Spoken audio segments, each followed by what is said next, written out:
সাহিত্য.org এই মাহৰ সাক্ষাৎকাৰৰ বাবে সাক্ষাৎ কৰা হৈছিল অসমীয়া সাহিত্য তথা বাংলা সাহিত্যত অনুবাদ কৰ্মৰ যোগেৰে অৰিহণা যোগোৱা ডক্টৰ সঞ্জয় দেদেৱক। বৰ্তমান স্বায়ত্ত সাহিত্য নগাঁও মহাবিদ্যালয়ৰ বাংলা বিভাগৰ বিভাগীয় প্ৰধান তথা পৰীক্ষা নিয়ন্ত্ৰক ৰূপে কাৰ্যনিৰ্বাহ কৰি থকা ডক্টৰ দেদেৱে এগৰাকী সফল অনুবাদক ৰূপে স্বীকৃতি লাভ কৰিছে। বিখ্যাত লিখক সুমিত চৰকাৰৰ মডাৰ্ণ ইণ্ডিয়াৰ অনুবাদ গ্ৰন্থ আধুনিক ভাৰতৰ অনুবাদ কৰ্মত নিয়োজিত হৈ থাকি গ্ৰন্থখনৰ অংশবিশেষ অনুবাদ কৰি তেখেতে অনুবাদ কৰ্মৰ পাতনি মেলে। পৰৱৰ্তী কালত সাহিত্য একাডেমীৰ অনুবাদ প্ৰকল্পৰ অধীনত তেখেতে অসমৰ বিখ্যাত কথাশিল্পী অপূৰ্ব শৰ্মাৰ বাঘে টাপুৰ ৰাতি আৰু অন্যান্য কাহিনী নামৰ গ্ৰন্থখন বাংলালৈ অনুবাদ কৰে বাঘী চৰাইৰ ৰাত ও অন্যান্য কাহিনী শিৰোনামেৰে। জাপান আৰু ভাৰতবৰ্ষৰ যৌথ উদ্যোগত পৰিচালিত ৰবীন্দ্ৰ গৱেষণা প্ৰকল্পৰ গৱেষণা সহায়ক ৰূপে কৰ্মজীৱনৰ পাতৰি মেলা ডক্টৰ সঞ্জয় দেদেৱে বৰ্তমান গুৱাহাটী বিশ্ববিদ্যালয়ৰ গৱেষণা গুৰু হিচাপে নিয়োজিত হৈ আছে। ডক্টৰ সঞ্জয় দেদেৱে সাহিত্য.orgৰ এই সাক্ষাৎকাৰ অনুষ্ঠানটিত উপস্থিত থাকি অনুবাদ সাহিত্যৰ বিভিন্ন দিশ সম্পৰ্কে আলোকপাত কৰিছে। সাহিত্য.orgৰ হৈ এই সাক্ষাৎকাৰটিত অংশগ্ৰহণ কৰিছে আলোচনীখনৰ এই মাহৰ সম্পাদক শ্ৰী মুনমুন চৰকাৰ শইকীয়া তথা অসমীয়াত কথা বতৰাৰ সদস্য ক্ৰমে শ্ৰী বিকাশ দত্ত আৰু শ্ৰী অভিজিত দত্তই। সাক্ষাৎকাৰটি অনুলেখন কৰিছে সম্পাদক শ্ৰী মুনমুন চৰকাৰ শইকীয়া, শ্ৰী বেদান্ত কুমাৰ নাথ আৰু শ্ৰী অভিজিত দত্তই। সাক্ষাৎকাৰটিৰ চূড়ান্ত ৰূপ প্ৰস্তুত কৰি তুলিছে শ্ৰী অভিজিত দত্তই। ইয়াৰ বৰ্ণাশুদ্ধি নিবাৰণ কৰিছে শ্ৰী মণ্টু কুমাৰ বৰঠাকুৰে। সাক্ষাৎকাৰটিৰ বাণীবদ্ধ ৰূপ প্ৰস্তুত কৰি তুলিছে শ্ৰী বিকাশ দত্তই আৰু ইয়াক পাঠকসকললৈ বুলি আগবঢ়াইছে অসমীয়াত কথা বতৰাৰ সদস্য ক্ৰমে ডক্টৰ মনোজমন কলিতা আৰু ডক্টৰ দীপজ্যোতি বৰাই। প্ৰথমতে মই চিনাকিটো কৰি দিব ওলাইছোঁ। এয়া আমাৰ ডক্টৰ সঞ্জয় দে ছাৰ। নমস্কাৰ ছাৰ। নমস্কাৰ ছাৰ। নমস্কাৰ, ধন্যবাদ ছাৰ। বৰ্তমান নগাঁও কলেজ এখন অট'নমাছ ইউনিভাৰ্চিটি হ'ল, তাত বাংলা বিভাগৰ মুখ্য অধ্যাপক আৰু একে সময়তে তেওঁ কণ্ট্ৰলাৰ অফ এক্সামিনেশ্যন আৰু ছাৰে অনুবাদ সাহিত্য, লোক সংস্কৃতি, অসমীয়া আৰু বাংলাৰ তুলনামূলক অধ্যয়ন ইত্যাদি বিভিন্ন ক্ষেত্ৰত কাম কৰি আছে। আৰু আজি আমি ছাৰক লগ কৰিছোঁ এটা বিশেষ কাৰণত। আমাৰ যিখন সাহিত্য.org নামৰ যিখন আলোচনী আছে, অসমীয়াত কথা বতৰাৰ পৰা প্ৰতিমাহে ওলায়, এই মাহৰ সাক্ষাৎকাৰটো আমি ডক্টৰ সঞ্জয় দে ছাৰৰ পৰা ল'বলৈ বিচাৰিছোঁ। আৰু সাক্ষাৎকাৰটোত উপস্থিত আছে আমাৰ মুনমুন চৰকাৰ শইকীয়া সম্পাদক। মুনমুন নমস্কাৰ ছাৰ। আৰু লগত মই আছো অভিজিত দত্ত আৰু আমাৰ লগত আছে বিকাশ দত্ত। নমস্কাৰ ছাৰ। আমি তিনিজন আছো ছাৰ। আৰু এতিয়া আচলতে জাষ্ট আৰম্ভ কৰাৰ আগতে অলপমান কথা কৈ লৈছো। মেগাজিনখনত প্ৰতি মাহে উলিয়াম ছাৰ। অভিজিত, তাৰ আগতে মই এটা কথা কওঁ, সেইটো হ'ল আজি মোৰ ফালৰ পৰা সাহিত্য.org মোৰ ফালৰ পৰা ধন্যবাদ জনাইছো যে মোক এই সাক্ষাৎকাৰ অনুষ্ঠানত যে মোক নিমন্ত্ৰণ কৰা হৈছে, তাৰ কাৰণে মই নিজে নথৈ আনন্দিত। এই কথাখিনি মই সবাই জনাব বিচাৰিছো। ধন্যবাদ ছাৰ। আমিও কৃতজ্ঞতা জনাইছো। আমাৰ মেগাজিনখন ছাৰ মাহে মাহে ওলাই থাকে অসমীয়াত কথা বতৰাৰ ফালৰ পৰা। সম্পাদকজন আমাৰ নতুন হয় আৰু এইবাৰৰ কিতাপটো আছিলে আমাৰ অনুবাদ সাহিত্য। সেইবাবে অনুবাদৰ ক্ষেত্ৰত বিভিন্ন কথা আপোনাৰ পৰা জানিবলৈ বিচাৰিছো। কেইটামান ছাৰ প্ৰশ্ন সুধিম আৰু প্ৰশ্নবোৰ আমি অনুবাদৰ লগতে জীৱনৰ আনুষংগিক কথা, বিশেষকৈ সাহিত্যৰ ক্ষেত্ৰখনৰ লগত এই সম্পৰ্কেও কিছুমান আপোনাৰ পৰা জানিবলৈ বিচাৰিম। আৰু মই এইবাৰ আমাৰ সম্পাদকক ছাৰক প্ৰশ্নকেইটা সুধিবলৈ অনুৰোধ জনাইছো। ঠিক আছে, ধন্যবাদ অভিজিত। ছাৰ নমস্কাৰ। নমস্কাৰ ছাৰ, এই আপোনাক সাহিত্য.orgৰ ফালৰ পৰা আমি বহুত কৃতজ্ঞতা জনাইছোঁ। আপুনি আপোনাৰ এই সময়খিনি দিয়াৰ কাৰণে আমাক আজি সাক্ষাৎকাৰৰ কাৰণে। ছাৰ, তো প্ৰথমতে মই আপোনাক সুধিব খুজিছোঁ হেল্ল' ছাৰ শুনিছেনে? শুনিব পাৰিছো, কওক। ছাৰ প্ৰথমতে সুধিব খুজিছোঁ আপোনাক, অনুবাদ সাহিত্য বুলিলে আচলতে এইটোতো এটা বহুত বহল হেৰি হয়, কনচেপ্ট হয়। তো অনুবাদ সাহিত্য বুলিলে সামগ্ৰিক অৰ্থত কি বুলি ক'ব পৰা যায়? মই উত্তৰ দিয়াৰ আগতে এটা বিষয়ত ক্ষমা বিচাৰি লওঁ। ছাৰ কওক ছাৰ।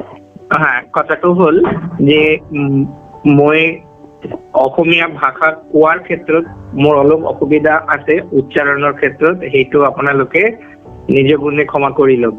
একো নাই ছাৰ, বাকী কথাখিনি মই কোৱাৰ ক্ষেত্ৰত অনুবাদৰ আচলতে অনুবাদ বুলি কওঁতে যিটো কোৱা হয়, যিটো বুজোৱা হয়, সেইটো হ'ল যে যিকোনো ভাষাত লিখা যিকোনো ৰচনা যেতিয়া বেলেগ কোনো ভাষাৰ মানুহজনক বোধগম্য কৰোৱা হয়, সেইটোৱে অনুবাদ।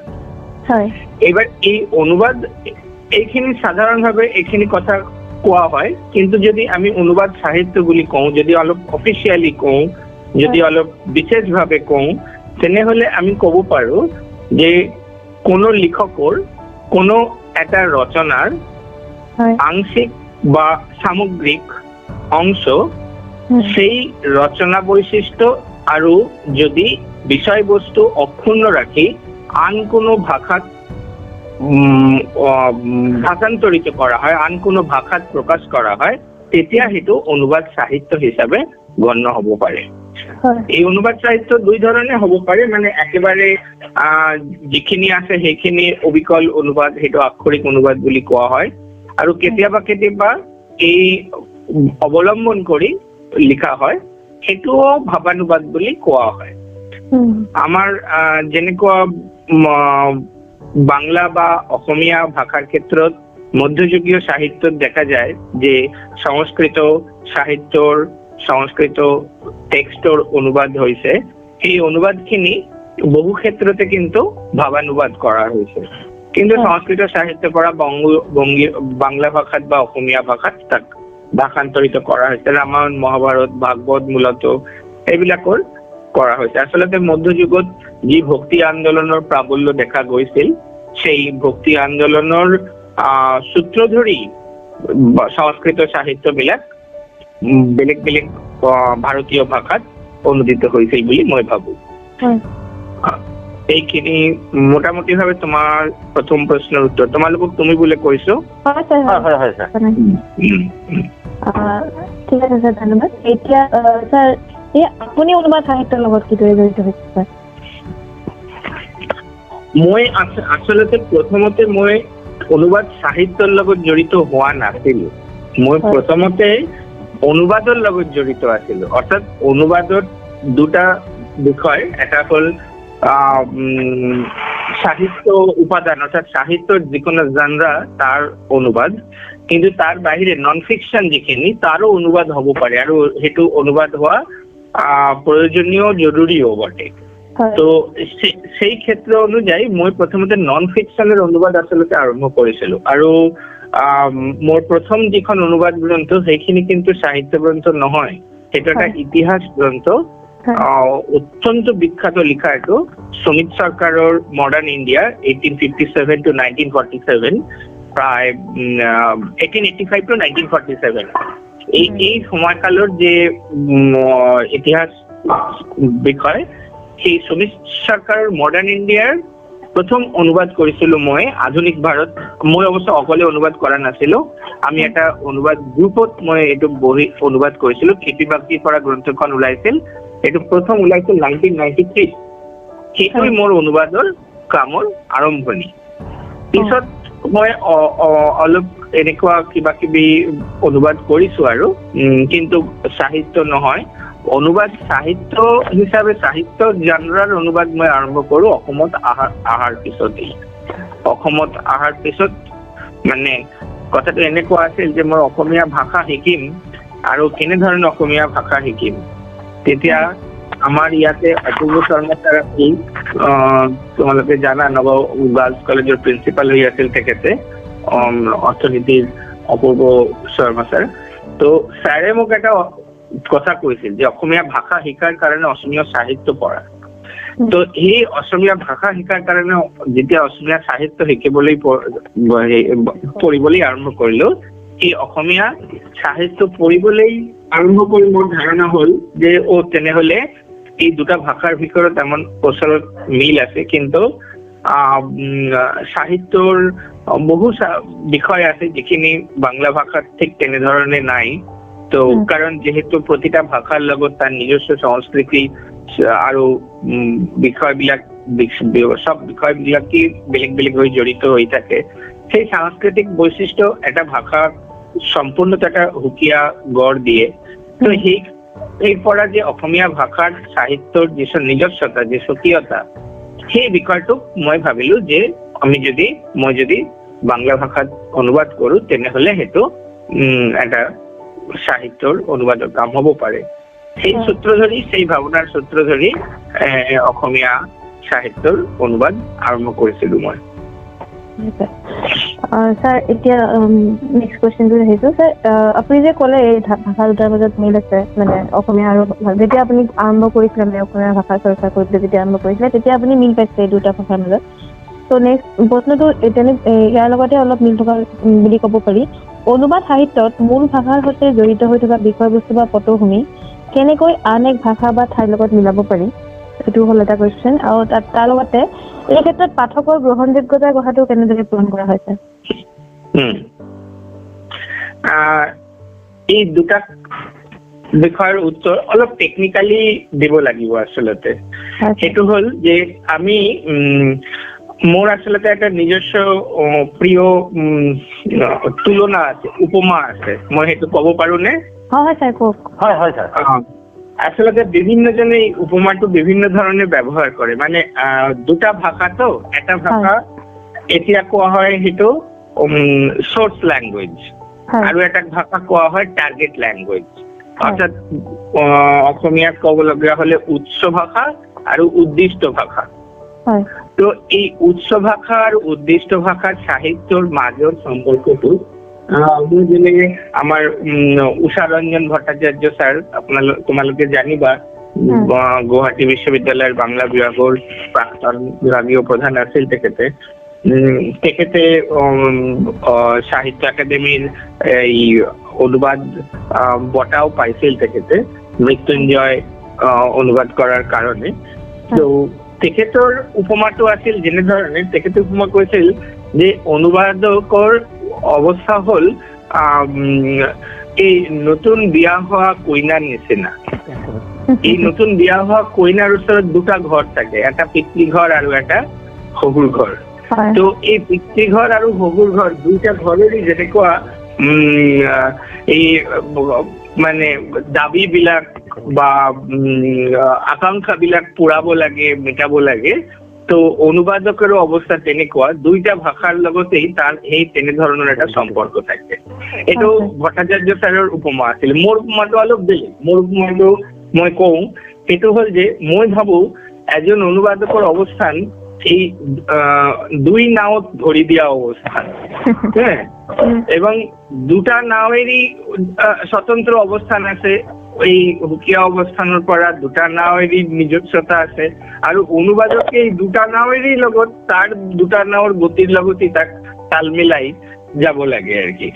আৰু যদি সাহিত্যৰ এই শব্দ সন্ধান যদি কোনো সেই দ্বীপৰ অজানা দ্বীপৰ সন্ধান হয়, তেনেহলে এই দুই নাম ধৰি ৰাখি সেই অজানা দ্বীপৰ সন্ধান কৰিব লাগে, শব্দ সন্ধান কৰিব লাগে। মোৰ এইটো খুব প্ৰিয় উপমা। এইটো মই বাগিচাৰ ৰাগত এইটো মই লিখিছিলো। যে মই এইবাৰ টেকনিক্যাল উত্তৰৰ জেগাখিনিত যাওঁ। সেইটো হ'ল যে এই যে দুই নাৱত, এই যে দুই ভাষাৰ ভিতৰত আমি যেতিয়া সংযোগ সাধনৰ চেষ্টা কৰিম, তেতিয়া আমি কি কি বিষয়ত আপোচ কৰিম, কাৰণ কম্প্ৰমাইজ কৰিব লাগিব। দুটা ভাষাৰ লগতে কম্প্ৰমাইজ কৰিব লাগিব। যেতিয়া যি ভাষাটোৰ পৰা ল'ম তাৰ লগতো কম্প্ৰমাইজ কৰিব লাগিব, আৰু যিটো ভাষাত লৈ যাম তাৰ লগতো কম্প্ৰমাইজ কৰিব লাগিব। কিন্তু আমি ক'ত কম্প্ৰমাইজ কৰিম আৰু ক'ত কম্প্ৰমাইজ নকৰিম, এই বিষয়টো, এই যে বেলেঞ্চ, এই যে ভাৰসাম্য ৰক্ষা, এই বিষয়টোই হ'ল অনুবাদকৰ মূল কাম। তাৰ ওপৰতে ডিপেণ্ড কৰি থাকিব গোটেই অনুবাদৰ মানে গুণ বা বৈশিষ্ট্যখিনি মই এবাৰ কওঁ যে কি বিষয়ৰ আমি আপোচ কৰিব নোৱাৰিম, কোনো অৱস্থাতেই এইটো পৰিৱৰ্তন কৰা নাযায়। যেনে আমি যেতিয়া কোনো সাহিত্য পঢ়ি আছো তো তাতে মূলত কাহিনী থাকিব, চৰিত্ৰ থাকিব, ঘটনা থাকিব, এইবিলাক হ'ল এখন জানৰাৰ প্ৰাইমাৰী কম্পনেন্ট। তো আমি যদি প্ৰাইমাৰী কম্পনেন্ট গুলো ভাবো তেনেহলে আমি চাব পাৰিম যে ইয়াৰ ভিতৰতে কেতিয়াও কোনো চৰিত্ৰৰ নাম পৰিৱৰ্তন কৰি দিয়া নাযায়। অৰ্থাৎ এটা চৰিত্ৰেৰ নাম ৰাম আছিল, আমাৰ সংস্কৃতিতে সেই ৰামক আমি পৰিবৰ্তন কৰে যিশু কৰে দিব নোৱাৰো, কোনো অৱস্থাতে নোৱাৰো। মানে আমাকে ট্ৰান্সলেট কৰাটো ঠিক নহয়। যেনে কোনো মানে মই ধৰক অসমীয়া ভাষা উদাহৰণ দিওঁ যে এজন ডাঙৰ মানুহ কিন্তু তাৰ নাম হ'ল কনলৰা, কিন্তু তাৰ বয়স 50 বছৰ, কিন্তু তাৰ নাম কনলৰা। কিন্তু মই যদি এই বিষয়টোক আমি যদি অনুবাদ কৰি দিওঁ বাংলা ভাষাত বা অন্য যিকোনো ভাষাত, তেনেহলে সেই নামটো ট্রান্সলেটেড হৈ গলে এইটো সঠিক নহব। সেই ক্ষেত্ৰতে কনলৰা নামটো কনলৰাই থাকিব, খুব বেছি হলে কনলৰা নোট যাব পাৰে, কিন্তু চৰিত্ৰেৰ নাম পৰিবৰ্তন কৰা না যায়।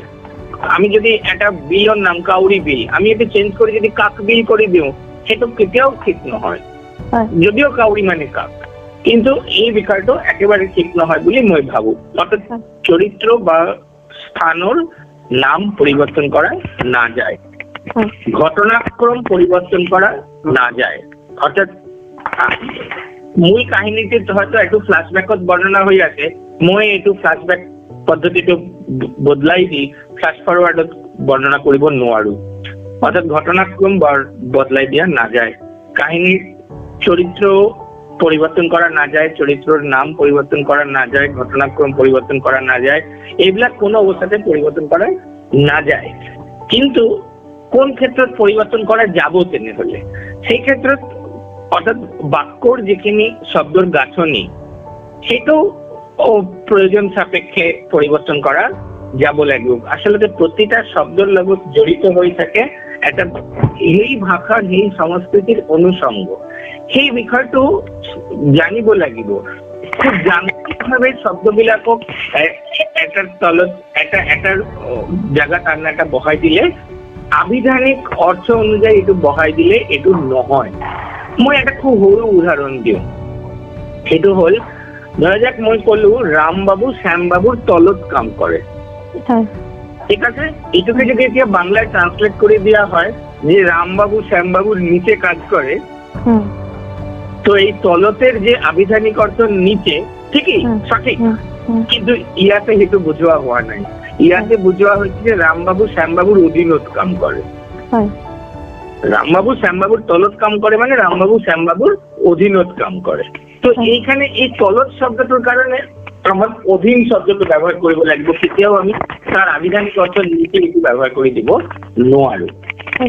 এনে ধৰণৰ 4 ধৰণৰ শব্দ ব্যবহাৰেৰ ক্ষেত্ৰতে আমাৰ সমস্যা হয় অনুবাদকৰ ক্ষেত্ৰে মই চাইছো। 1 নম্বৰ হল ধনাত্মক শব্দ, এইটো ব্যবহাৰেৰ ক্ষেত্ৰতে প্ৰতিটা এৰ লগত শব্দৰ লগত যেহেতু সাংস্কৃতিক বৈশিষ্ট্য জড়িত হৈ থাকে, ফলে সেই ধনাত্মক শব্দবিলাক ট্রান্সলেট করার ক্ষেত্রে বা অনুবাদ করার ক্ষেত্রে খুব সমস্যা হয়।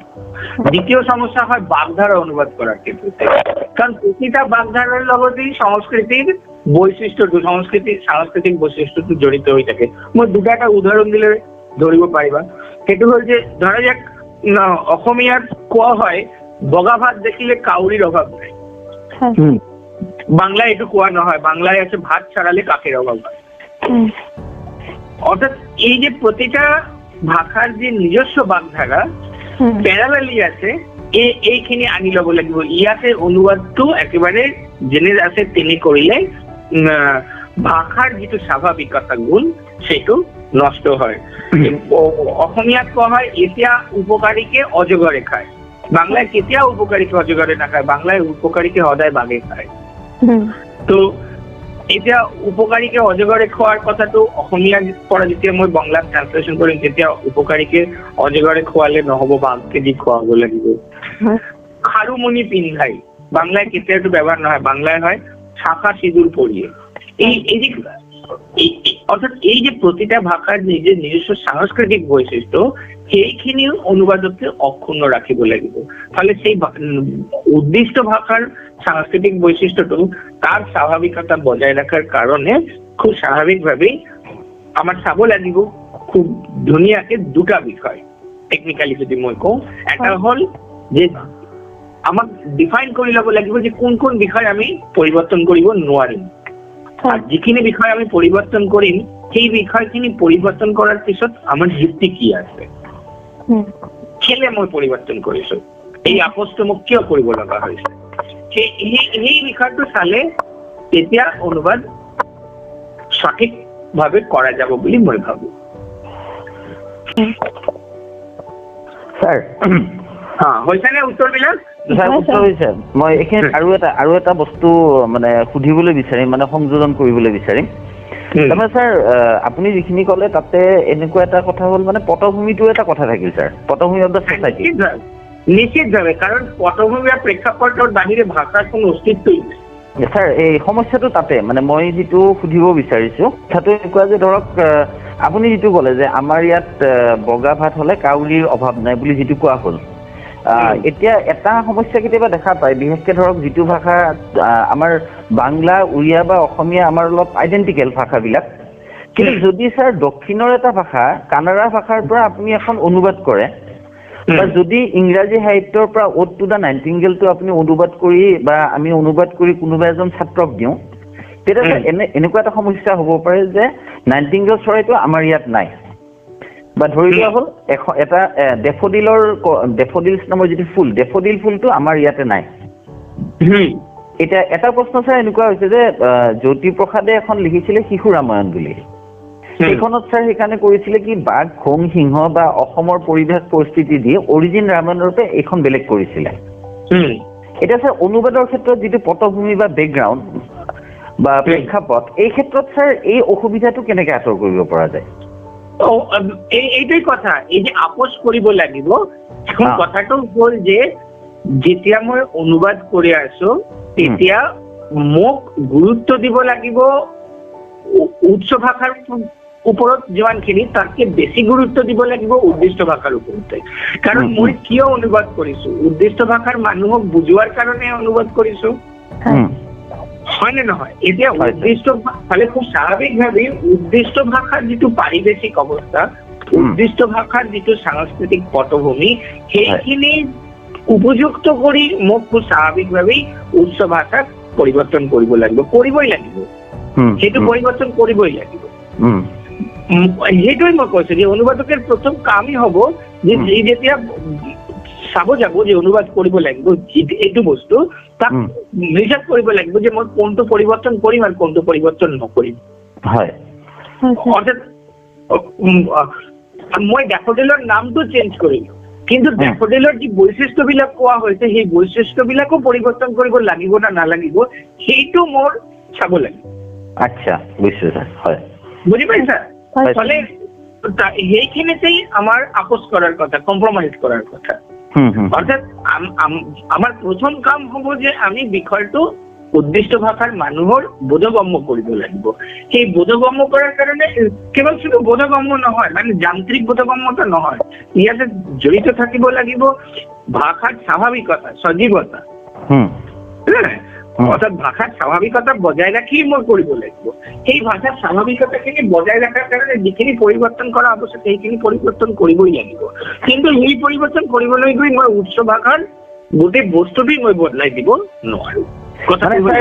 আপুনি যিটো কৰিছিলে যে বাঘে টাপুৰ ৰাতি, অপূৰ্ব শৰ্মা ছাৰৰ কিতাপখন কৰিলে বাঘী চৰাৰ ৰাত বুলি, এইটো সাহিত্য একাডেমীৰ দ্বাৰা প্ৰকাশিত হৈছিলে স্যাৰ, উচ্চ প্ৰশংসিত অনুবাদ গ্ৰন্থ বুলি কিতাপখন। ইয়াতে স্যাৰ সেই যে বাঘী যিটো বাঘী চৰা বুলি দিলে আপুনি, টাপুৰ আৰু টাপুটো আমি স্যাৰ অসমীয়া শব্দ এটা কমপ্লিটলি, টাপুটো আপুনি যে মানে চৰা কৰিলে, কথাটো তেনেকুৱা যে সেই টাপুটো চৰা কৰাৰ ক্ষেত্ৰত যিখিনি চিমিলাৰিটিজ পালে আপুনি সেইখিনি ব্যৱহাৰ কৰিলে স্যাৰ, নহয় জানো কথাটো?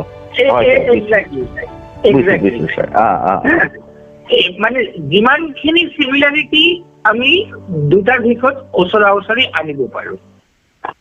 মানে ছাৰ হেৰি হিচাপে এইটো আশা কৰিম আপোনাৰ পৰা যে মানে যিহেতু অনুবাদক হিচাপে সেইখনত আপুনি যথেষ্ট সফলতা অৰ্জন কৰিছিল, এই টাপু আৰু চৰা এই দুটাৰ বস্তুৰ মাজত ছাৰ সাদৃশ্যটো আপুনি কেনেকে মানে এষ্টাব্লিছ কৰিছিল, মানে দেখা পাইছিল? মই প্ৰথমতে এনেধৰণৰ মই মানে যিকোনো অনুবাদকেৰ কাম হল এইটো যে টাপু শব্দটোৰ আভিধানিক অৰ্থ কি, তাৰ অনুষঙ্গ কি আছে সেইখিনিকে অনুসন্ধান কৰিব লাগিব। আচ্ছা, এইখিনি অনুসন্ধান কৰাৰ পিছত এইখিনিৰ লগত উদ্দিষ্ট ভাষাৰ কোনটো বস্তু আচ্ছা মিলে সেইটো বিচাৰ বিবেচনা অনুযায়ী কৰিব লাগিব। এই বিবেচনা পৰাই সেইটো মানে পাৰ্টিকুলাৰ এটা শব্দ চয়ন কৰা হ'ব, এটা নিৰ্দিষ্ট শব্দ সিলেক্ট কৰা হ'ব। এইটো ছাৰ মানে আমাৰ এটা ভাল লগা কথা, আজি মানে অনুবাদক হিচাপে আপোনাৰ লগত কথা পাতিছো আৰু আমাৰ সম্পাদক মুনমুন চৰকাৰ তেওঁ যথেষ্ট অনুবাদত লাগি আছে ছাৰ। ৰিচেণ্টলি এখন কিতাপো ওলাইছে তেখেতে অনুবাদ কৰা, গতিকে মুনমুন বাকী আগবাঢ়া তুমি আৰু মই মাজে মাজে সোমাই থাকিম। হয় হয় বুজিলা ছাৰ, ইয়াৰ পিছত মানে আপোনাক সুধিব খুজিছো যে এইখিনিতো আপুনি ক'লে মানে অনুবাদৰ ক্ষেত্ৰত কেনেকে কি কামখিনি আগবঢ়াব লাগিব। এই অনুবাদ কৰিবৰ ক্ষেত্ৰত বা অনুবাদ সাহিত্যৰ ক্ষেত্ৰত সততে যিবোৰ মানে অসুবিধা দেখিবলৈ পোৱা যায় প্ৰায়, সেইখিনি বিষয়ে অলপ ক'ব নেকি? কেনেকুৱা ধৰণৰ অসুবিধা সন্মুখীন হ'বলগীয়া হয়? মূলত এই প্ৰথম অসুবিধাটো এইটো যে মানে পাৰ্টিকুলাৰলি শব্দ ওলাই অনাটো, অৰ্থাৎ এনেকুৱা বহু ক্ষেত্ৰত হ'ব পাৰে যে যি বস্তুটো উদ্দিষ্ট উচ্চ ভাষাত আছে সেই বস্তুটো উদ্দিষ্ট ভাষাত নাই, অবজেক্টটোই নাই। ধৰা যে এনেকুৱা এটা জাতি যি কেতিয়াও বৰফ দেখাই নাই, এতিয়া উচ্চ ভাষাৰ পৰা মই বৰফৰ কনচেপ্টটো মই লৈ যাব কেনেকুৱা, ঠিক আছে? সেইটো হ'ল চবতকে ডাঙৰ সমস্যা অনুবাদকেৰ ওচৰত, যে যিকোনো এটা বস্তু, যিকোনো এটা অবজেক্ট, বস্তু কওঁতে মই অবজেক্ট বুলি ক'ব বিচাৰিছো, যিকোনো এটা অবজেক্ট যিটো উচ্চ ভাষাত আছে কিন্তু উদ্দিষ্ট ভাষাত লৈ যাবলৈ গৈ মই পাইছো যে সেই অবজেক্টটোৰ কোনো কালচাৰেল এক্সিষ্টেন্স নাই সেই ভাষাটোৰ ভিতৰত, সেই সংস্কৃতিৰ ভিতৰত, সেই সমাজ সভ্যতাৰ ভিতৰত। সেই বিষয়টোক লৈ যোৱাটো সেই উচ্চ ভাষাৰ পৰা উদ্দিষ্ট ভাষাত লৈ যোৱাৰ ক্ষেত্ৰতে সেইটো এটা ডাঙৰ সমস্যা। সেই সমস্যাটোৰ সাধাৰণ কোনো সমাধান নাই, মানে কোনো গ্ৰেণ্ড ৰুল নাই যে এইটো দি এইটো কৰি দিব লাগিব। মানে এইটো খুব অসুবিধাজনক অৱস্থা। প্যাৰালাল ল্যাঙ্গুয়েজ বিলাকৰ ক্ষেত্ৰতে এইটো হয়, কিন্তু তথাপিও মানে যেমন ধৰা যাক মই আপোনাক কওঁ, সেইটো হ'ল যে নামঘৰৰ ঠিক সেই অৰ্থে নামঘৰ কিন্তু বঙ্গীয় সমাজত নাই। আমাৰ ইয়াতে বৈষ্ণৱৰ আখৰা আছে, কিন্তু আখৰাৰ লগত নামঘৰৰ ঢেৰ তফাৎ। তো এই ক্ষেত্ৰতে মানে মোৰ মতে অনুবাদকৰ কাম হ'ব কনচেপ্টটো বজাই ৰাখি, শব্দটো বজাই ৰাখি নোট দি উদ্দিষ্ট ভাষাৰ মানুহক এইটো বুজোৱা। ভাওনাৰ প্যাৰালালি আমি কি ক'ব পাৰো, যাত্ৰা ক'ব পাৰো বা কথকতা পালা ক'ব পাৰো, কিন্তু মোৰ মতে মানে ভাওনা শব্দটোক ব্যৱহাৰ কৰি আমি তাৰ এটা নোট দি এনেকুৱা কৰাটো বেটাৰ হ'ব আৰু কি। মানে ৰাতি মানুহে ভাওনা চাবলৈ গৈছে, এটুকে যদি আমি যাত্রা দেখতে গেছে বলে দিই, ব্যাপারটা ঠিক মানে ভালো নয় আর কি। এখানে এই ক্ষেত্ৰত অনুবাদকক মই কম মানে উদ্দিষ্ট ভাষাৰ বস্তুটো অবিকৃত ৰাখি ও উচ্চ ভাষাৰ বস্তুটো অটুট ৰাখি, অক্ষুণ্ণ ৰাখি উদ্দিষ্ট ভাষাত সেইটোৰ এটা নোট দিয়া, সেইটোই ঠিক হ'ব, সেইটোই ঠিক হোৱা উচিত। মাজতে সুধিবলৈ তাৰমানে যদি আমি ভাওনাটো যদি মানে ভাওনা শব্দটো যেতিয়া বাংলালৈ আমি অনুবাদ কৰিম, তেতিয়া মানে তেনেকুৱা ধৰণৰ কিবা য'ত নেকি শব্দটো আমি পাম, তেতিয়া ভাওনা শব্দটোৱে ৰাখি দিম আৰু আমি, আৰু তাত নোট আকাৰেটো দি দিম। এক্স্যাক্টলি তাই। তাৰমানে তেতিয়া পৰিৱৰ্তে যাত্ৰা শব্দটো আমি ব্যৱহাৰ নকৰো অনুবাদত, ভাওনা শব্দটো ৰাখি। কাৰণ ধৰক বঙ্গীয় সমাজত তথাপি যাত্ৰা আছে, আন সমাজত সেইটো মানে আন ধৰণে থাকিবও পাৰে, নাথাকিবও পাৰে। কোনো সমাজৰ ক্ষেত্ৰত এই ট্ৰেডিশনাল বিষয়টো নাথাকিবই পাৰে। সেই ক্ষেত্ৰত কি কৰা তো সেই কাৰণতে মানে খুব বেছি হলে ইয়াতে ভাওনা অনুষ্ঠান চাবলৈ গৈছে এনেকুৱা কৰি লিখি পিছত ভাওনাৰ এটা নোট দিয়াটো ঠিক হ'ব বুলি মই ভাবো। এইটো হল একটা সমস্যা। 2 নম্বৰ সমস্যাটো মূলত ব্যাকৰণগত, অর্থাৎ বহু ভাষাত ল্যাঙ্গুয়েজের যিখিনি স্ট্রাকচার, অর্থাৎ উদ্দিষ্ট ভাষা উৎস ভাষার ল্যাঙ্গুয়েজের যেটো স্ট্রাকচার, সেই ল্যাঙ্গুয়েজ স্ট্রাকচারটো উদ্দিষ্ট ভাষাত যদি না থাকে তেনেহলে সেই ধৰণৰ শব্দৰ অনুবাদ কৰাটো অকমান অসুবিধাজনক। এইটো মানে অনুবাদকৰ দ্বিতীয় সমস্যা।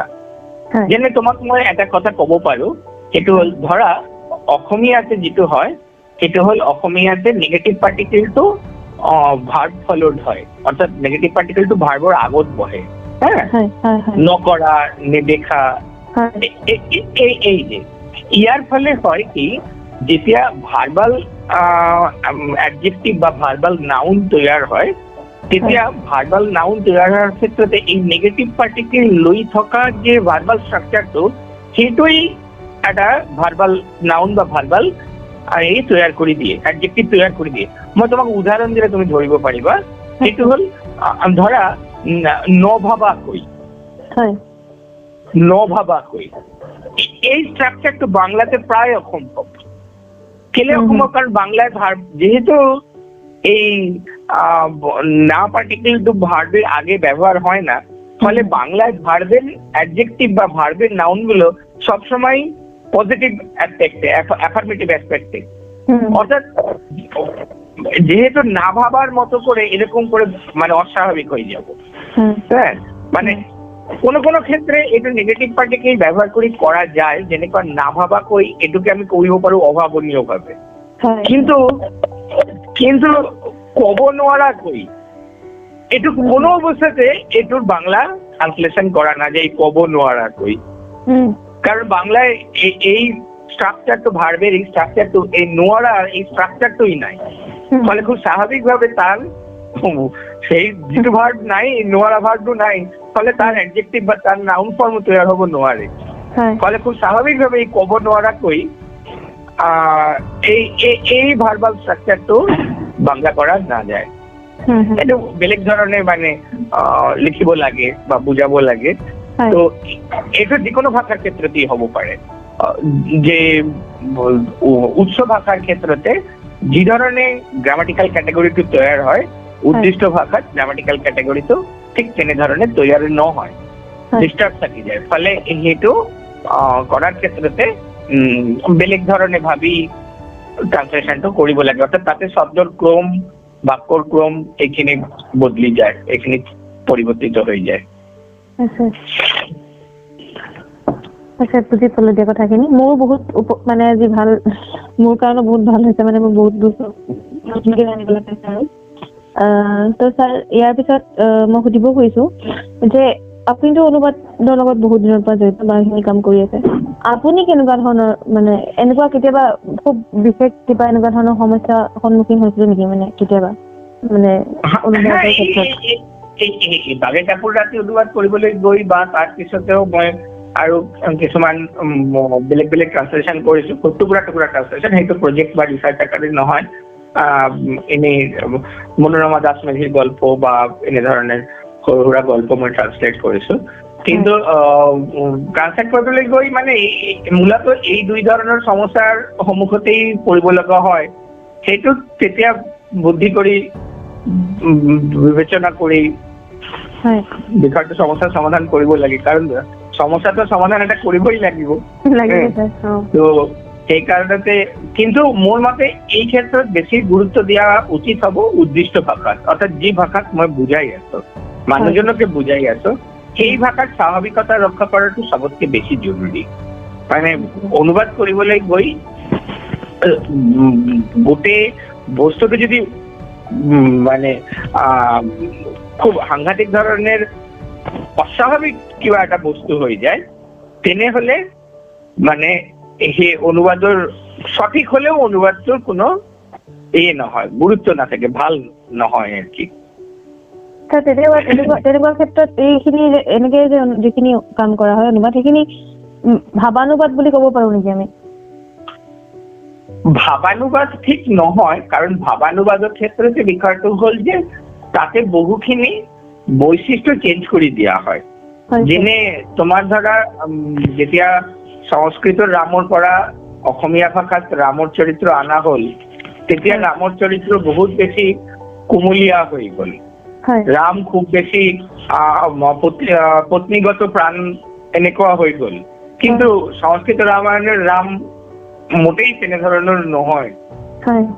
সি উত্তৰ ভাৰতীয় যে সংস্কৃতি, তাৰ যে পৌৰুষেয়তা, তাৰ যে ম্যাস্কুলানিটি, তাৰ যে দৃঢ়তা, ঋজুতা, সেইবিলাক আমাৰ ইয়াত আহি বংগ আৰু অসমৰ সুজলা সুফলা প্ৰকৃতিৰ সান্নিধ্যত আহি সেই ৰামৰ চৰিত্ৰ বদলি গ'ল। এই বদলি যোৱাটোক তুমি ভাৱানুবাদ বুলি ক'ব পাৰা। অৰ্থাৎ চৰিত্ৰৰ এই ধৰণৰ ট্ৰান্সফৰমেশনটো তুমি ভাৱানুবাদ বুলি ক'ব পাৰা। তো কিন্তু এই ব্যাকৰণগত ক্ষেত্ৰত বা য'ত বাধ্য হৈ বিষয়টোক পৰিৱৰ্তন কৰিব লগা হৈছে, সেইটোক ঠিক ভাৱানুবাদ বুলি কোৱা নাযায়, এইটো উদ্দিষ্ট ভাষাৰ প্ৰতি দায়বদ্ধতা বুলি ক'ব লাগিব। ঠিক আছে ছাৰ। তাৰপিছত অসমীয়া সাহিত্য ছাৰ মানে অন্যান্য সাহিত্যৰ পৰা যেনেকে আপোনাৰ অসমীয়ালৈ অনুবাদ হৈছে বা তেনেকুৱা ধৰণৰ অসমীয়া সাহিত্যত কিন্তু অন্য ভাষালৈ তেনেকে অনুবাদৰ অলপ কম্পেৰেটিভলি কম যেন লাগে। এইটোৰ কাৰণটো কি ছাৰ? মূলত অৰ্থৰাজনৈতিক কাৰণ। পাৰহ্যাপস তোমালোকে আৰুণি কাশ্যপৰ নাম জানা? আৰুণি কাশ্যপ চিনি পোৱা? অসমীয়া হয় ছাৰ। ইউনিভাৰ্চিটি অফ জৰ্জিয়াৰ অধ্যাপক Aruni Kashyap. He is the assistant professor of the creative writing of University of Georgia. So এই আৰুণি কাশ্যপৰ ইয়াতে এটা খুব ভাল মতামত আছে, মই ভাবো সেইটো খুব যৌক্তিক।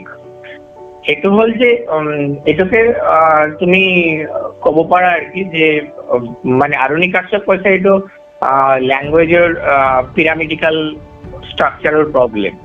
অৰ্থাৎ জনসংখ্যাৰ ফালৰ পৰা যিটো ভাষা জনসংখ্যা বেছি, খুব স্বাভাৱিকতেই বা আন্তঃৰাজনৈতিক চাহিদা বেছি, খুব স্বাভাৱিকতেই সেই ভাষাত অনুবাদ হোৱাৰ প্ৰৱণতাও বহুত বেছি।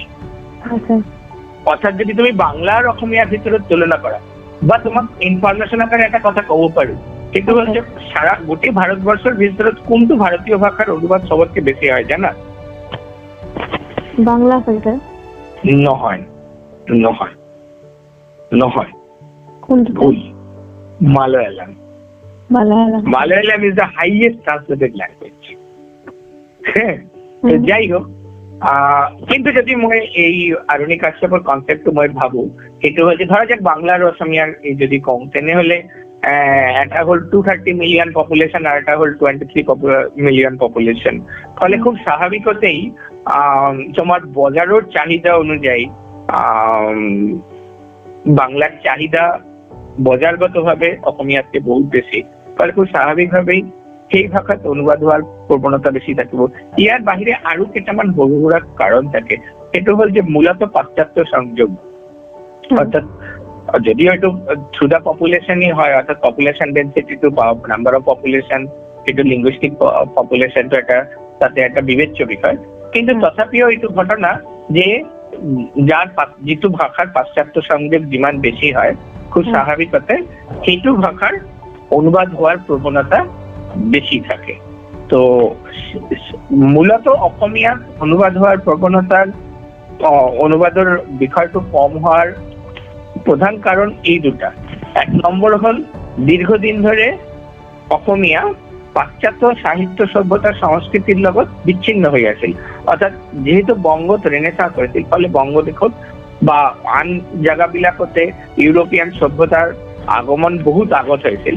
সেই কাৰণতে সেই সভ্যতাবিলাকৰ ক্ষেত্ৰতে, সেই ভাষাবিলাকৰ ক্ষেত্ৰতে মাৰাঠী, মালায়ালাম, তেলেগু, এই ভাষাবিলাকৰ ক্ষেত্ৰতে পাশ্চাত্য সংযোগ বেশি হোৱাৰ কাৰণে, খুব স্বাভাৱিক বেশি হোৱাৰ কাৰণে এই ট্ৰান্সলেশ্যনৰ বিষয়টো বেছি হৈছিল। কিন্তু আমাৰ ইয়াতে মূলত অসমতে বা আৰু উত্তৰ পূৰ্বাঞ্চলৰ আৰু মাৰ্জিনালাইজ ল্যাঙ্গুৱেজ বিলাকৰ ক্ষেত্ৰতে বা লিংগুইষ্টিক সোসাইটি বিলাকৰ ক্ষেত্ৰতে এই পাশ্চাত্য সংযোগ কম হোৱা বা আন ভাষাৰ লগত সংযোগ কম হোৱা এটা নিজস্ব গোষ্ঠীৰ ভিতৰত আবদ্ধ থকাৰ প্ৰৱণতা দীৰ্ঘদিন ধৰি এইটোৰ কাৰণতে মূলত ভাষাৰ এই মানে আন ভাষাত অনুবাদ হোৱাৰ বিষয়টো কম হৈছে বুলি মই ভাবো এবং লগতে লিংগুইষ্টিক পপুলেশ্যনো অবভিয়াছলি ইয়াৰ লগত বিবেচ্য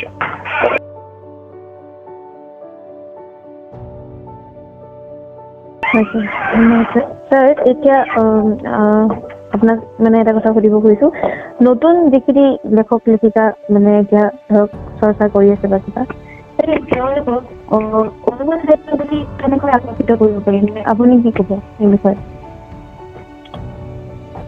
অনুবাদ সাহিত্যের প্রতি আকৃষ্ট করা মানে যদি পঠন পাঠনের নির্দিষ্ট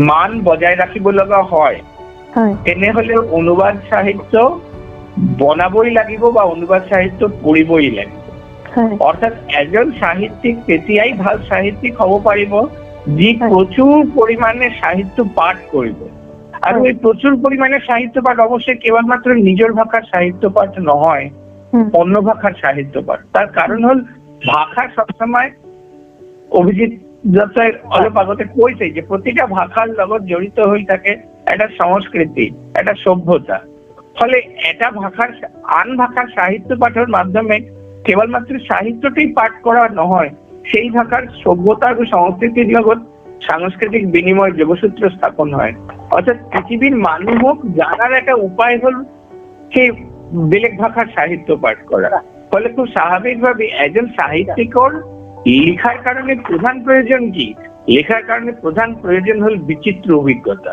এই বিচিত্র অভিজ্ঞতা সি কেনে ধৰণে লাভ কৰিব পাৰিব বিচিত্ৰ অভিজ্ঞতা লাভ কৰিব পাৰিব নিজে বহুত ঘূৰি ফুৰি বিভিন্ন পৰিবেশত গৈ আৰু সাহিত্য পাঠ কৰি বেলেগ সাহিত্য পাঠ কৰি ফলে আৰু বেলেগ সাহিত্য পাঠ কৰিম কেনেকুৱা খুব স্বাভাৱিকভাৱে পৃথিৱীৰ সব ভাষাটো শিকা সম্ভৱ নহয় বেবেলেৰ অভিশাপ অনুযায়ী ভাষাবিলাক বেলেগ বেলেগ সেইকাৰণে খুব স্বাভাৱিকভাৱে পৃথিৱীৰ সব ভাষাটো শিকা সম্ভৱ নহয় ফলে অনুবাদৰ দ্বাৰস্থ না হলে কোনো অবস্থাতেই পৃথিবীর আন ভাষার সাহিত্য বা বহু ভাষার সাহিত্য শিক্ষা করা না যায় ফলে সাহিত্যিকের অন্যতম কাম অভিজ্ঞতা অর্জন আর সেই অভিজ্ঞতা অর্জনের কারণে সাহিত্য পাঠ প্রয়োজনীয় সাহিত্য পাঠ বেলেগ ভাষার আন ভাষার বহু ভাষার সাহিত্য পাঠের জন্য অনুবাদের সাহিত্য পাঠ কৰিব লাগে এইখিনি মোৰ সাজেশন হয় স্যাৰ এনেকেতো আপনাৰ অনুবাদৰ ক্ষেত্ৰত কিছুমানে ধৰক কবিতা কৰে কিছুমানে গল্প কিছুমানে আপুনি যেনে ক'লে নন ফিকশন কৰিছে আপুনি স্যার এই বেলেগ বেলেগ যিখিনি মানে শিতান আছে বা এনেকে বেলেগ বেলেগ ভাগ তো প্ৰতিটোৰ ক্ষেত্ৰত অনুবাদ কৰাৰ সেই ধৰণটো চাগে অলপ বেলেগ বা কিছুমান বিশেষ ৰাখিব লাগে তো অবভিয়াসলি মোৰ ধাৰণা অনুসারে সবতকে অনুবাদ করা কঠিন হল কবিতা তার কারণ কবিতাতে একটা শব্দ যে অর্থে ব্যবহার হয় সেই শব্দটো মানে এতটাই আবিধানিক শব্দ অর্থতকৈ বেলেগ যে কবিতা অনুবাদ করা অত্যন্ত কঠিন কাম কিন্তু প্রতিটা অনুবাদের ক্ষেত্রতেই মোৰ মতে তিনটা বস্তু মনত ৰাখিব লাগিব অনুবাদ কৰাৰ ক্ষেত্ৰতে অৰ্থাৎ মই যে অনুবাদ কৰিলো সেই অনুবাদত কি কি তিনটা বৈশিষ্ট্য থাকিব লাগিব এক নম্বৰ বৈশিষ্ট্য হল যে সেইটো সঠিক হ'ব লাগিব অৰ্থাৎ উৎস ভাষাত যি কোৱা হৈছে মোটামুটি সঠিকভাৱে সেইটো আমি উদ্দিষ্ট ভাষাত উপস্থাপিত কৰিম সঠিক হ'ব লাগিব দ্বিতীয় গুণ স্বচ্ছ হ'ব লাগিব ট্ৰান্সপাৰেন্ট হ'ব লাগিব অৰ্থাৎ উৎস ভাষাত যিটো আছিল সেইটো ইমান এটা মানে জবৰজং কৰি পেলালো ইমান এটা খেলমেলি কৰি পেলালো যে উদ্দিষ্ট ভাষাত সেইটো আহি পালে কিন্তু কম্বাৰসাম হৈ থাকিল সেইটো হলে নহব স্বচ্ছতা থাকিব লাগিব আৰ তৃতীয় বৈশিষ্ট্য মোৰ ধাৰণা মতে স্বাভাৱিক হ'ব লাগিব অৰ্থাৎ উৎস ভাষাৰ পৰা যদি অলপ পৰিৱৰ্তন কৰিবও লাগে সেইটো পৰিৱৰ্তন কৰি যিটো ভাষাত আমি উদ্দিষ্ট ভাষাত যিটো ভাষাত আমি লৈ গৈ আছো সেই ভাষাটোৰ কাৰণে স্বাভাৱিক হ'ব লাগিব।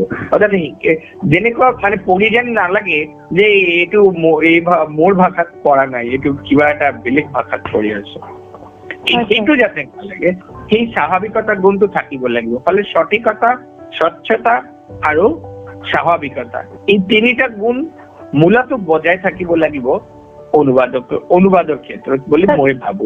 সেইটো যিকোনো ধৰণৰ অনুবাদ হওক, মানে কবিতা, গল্প, সেইটো যিকোনো ধৰণৰ অনুবাদৰ ক্ষেত্ৰতে হ'ব, মানে যিকোনো ধৰণৰ অনুবাদ হওক নাকিলে, যিকোনো ধৰণৰ অনুবাদ হওক নাকিলে এই তিনিটা গুণ মোটামুটি ভাৱে থাকিব লাগিব বুলি মই ভাবো। হয় ছাৰ। ছাৰ এতিয়া মইতো অলপ চলপ এইখিনি কামত লাগি আছো, ভৱিষ্যতে আৰু মানে কৰিব মন আছে, ত' মোৰ নিচিনা এনেকুৱা আৰু বহুত আছে। এই নতুন অনুবাদক সকললৈ আপোনাৰ ফালৰ পৰা কি মেছেজ দিব মানে আপুনি? সাহিত্য ৰচনা কৰিব লগা হলে অনুবাদ কৰিবই লাগিব, সেইটো মই আগতেই কৈছো। হয়। অনুবাদ কৰাৰ ক্ষেত্ৰতে মোৰ এটা নিজস্ব মানে যদি পৰামৰ্শ বিচাৰা তেনেহলে মই ক'ব পাৰো যে অনুবাদক, মই এইটো অসমীয়া শব্দটো কি হ'ব মই ক'ব নোৱাৰো, মানে বাঙালিত এইটো কোৱা হয়, বাংলাই বলেন, আমি বাংলা বুঝি তো। আচ্ছা, বাংলায় এটাকে বলা হয় খুঁতখুঁতে। হ্যাঁ, অর্থাৎ কোনো বিষয়তে সন্তুষ্টি না থাকা। হ্যাঁ, হয় স্যার। এই খুঁতখুঁতে মনোভাবের হতে হবে, বারংবার পরিবর্তন পরিমার্জনের মধ্যে দিয়ে কেবলমাত্র মানে মই যেটো লিখি আছো, মানে মই যদি এতিয়া বাগিচৰা যাক পঢ়ো তেতিয়া মোৰ মনে হয় এই জায়গাটাতে কি মাৰাত্মক একটা কাণ্ড কৰি যেটা আসলে এরকম হলে ঠিক হতো। অর্থাৎ এই মনোভাবটো থাকিব লাগিব, কেতিয়াও লিখার প্রতি সন্তুষ্ট হওয়া না যাব।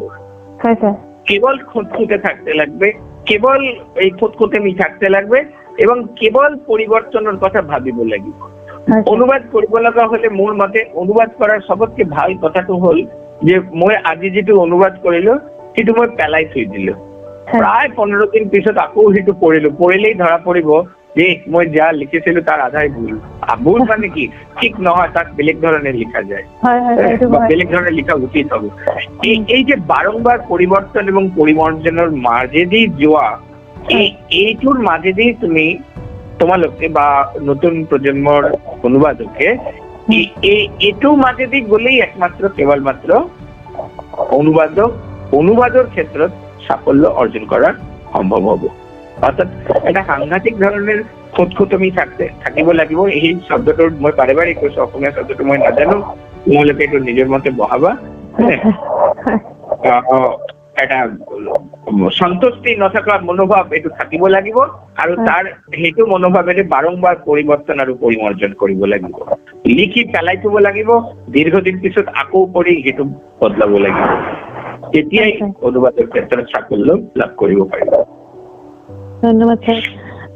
স্যাৰ, ইয়াৰ পিছত মই মানে আপোনাক সুধিব খুজিম, সাহিত্য.org যিটো মানে আমাৰ সাহিত্য আলোচনী য'ৰ পৰা ওলোৱা হয় বা আমাৰ অসমীয়াত কথা বতৰা এই গোটটো যে আছে, এই মানে এটা গোট হিচাপে বা এনেকে ধৰণৰ সাহিত্যিক গোট এটা হিচাপে যিকোনো গোট, মানে এইটো বুলিয়ে নহয়, আমাৰ গোটে বা অনুবাদ সাহিত্যৰ ক্ষেত্ৰত আমি কেনেকে মানে কন্ট্ৰিবিউট কৰিব পাৰো, কেনেকে বৰঙণি আগবঢ়াব পাৰো মানে? মই প্ৰশ্নটো ঠিক মতে বুজা নাই, মানে সাহিত্যত যিখিনি গোষ্ঠী তুমি নিশ্চয় ক'ব বিচাৰিছা। মানে এতিয়াতো বহুত ছ'চিয়েল মিডিয়াত এনেকে বহুত গোট আহি গৈছে যিখিনি ধৰক সাহিত্যৰ লগত ৰিলেটেড কামখিনি কৰি আছে, এনেকুৱা ধৰণৰ নতুন লেখক লেখিকাখিনিক উলিয়াই আনিবলৈ চেষ্টা কৰিছে, বিভিন্ন ধৰণৰ আলোচনা কৰিছে, ধৰক আপোনাৰ গল্প, কবিতা বা সেই গোট হিচাপে মানে এটা এনেকুৱা গোট হিচাপে অনুবাদ সাহিত্যৰ ক্ষেত্ৰত কেনেদৰে বৰঙণি জনাব পাৰে, কি কৰিলে ভাল হ'ব মানে? মোৰ মতে এই অনুবাদৰ ক্ষেত্ৰতে মানে যেহেতু এতিয়া আচলতে দুটা বিষয় খুব সহজ হৈ গৈছে। এক নম্বৰ বিষয় হল প্ৰকাশ, অৰ্থাৎ ইয়াৰ আগতে এখন কবিতা কিতাপ প্ৰকাশ কৰিব লগা হলে এজন মানুহক 2 বছৰ পৰিশ্ৰম কৰিব লগা হলহেঁতেন, প্ৰেছ ইত্যাদি ইত্যাদি ইত্যাদি। এতিয়া সেইটো 15 মিনিটৰ কাম। মোৰ হাতত যদি 15টা কবিতা থাকে, এতিয়া 15 মিনিটৰ কাম সেইটো কম্পোজ কৰি প্ৰকাশ কৰি দিয়াটো। ফলে প্ৰকাশৰ মাধ্যমটো এতিয়া খুব সহজ হৈ গৈছে।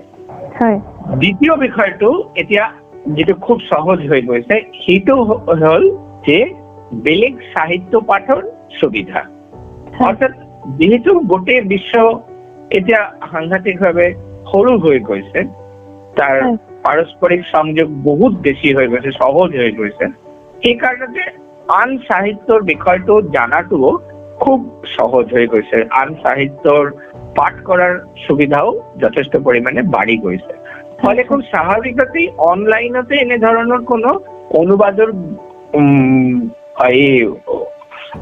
মানে অনুবাদ গোষ্ঠী গঢ়ি তোলা খুব সহজ 4-5জন মিলি বিভিন্ন ভাষাৰ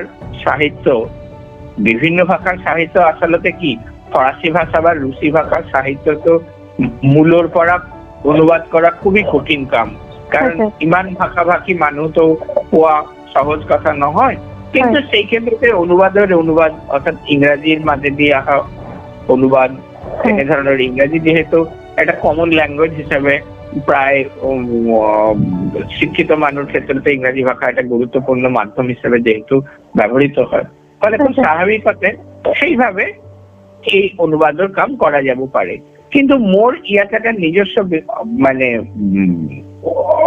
আবেদন আছে সেইটো হল যে আমি বিদেশী